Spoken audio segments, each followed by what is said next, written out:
7. حديث عن الأعمش. أعمش خبرت عن النبي بيغمبر صلى الله عليه وسلم كان التودة في كل شيء إلا في غمل الآخرة. نعم.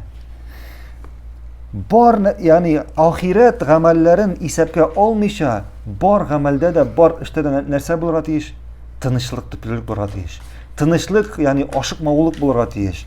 Lakin ahiret gamellerine kilgende o kişi aşıgır atiş. Aşıgır atiş çünkü bizim vaktimiz bik az. Bu gümrinde uzub gitecek hem ölüm yakın şaka kişi her bir mizgini her bir vakıtın aşıgıp yani ahiret gamellerine aşkınırga tiyiş. Allah subhanahu teala ayet nesedi? وَسَارِهُ إِلَى الْمَغْفِرَةِ Allah'ın gafuruna aşığız. İşte Allah subhanahu teala Kur'an'da ayette وَلْيَتَنَفَى Nişik ayette?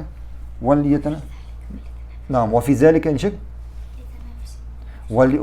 وَفِي ذَلِكَ فَلْيَتَنَفَسِينَ مُتَنَفِسُونَ Hem şuna göre aşıgışlar aşıksınlar diye. Aşıgışlar aşıksınlar diye. Şuna göre ahiret gamellerinde aşıgıra gerek. Birbirini uzdıra gerek. Görürsen kardeşin meşke iterek gele. Senin iterek gel. Görürsen bir kardeşin sadaka bile. Senin kübrek sadaka bir. Yani aşıgıra gerek. Kübrek işlere gerek. Barakallahu fikum. Devam ederiz.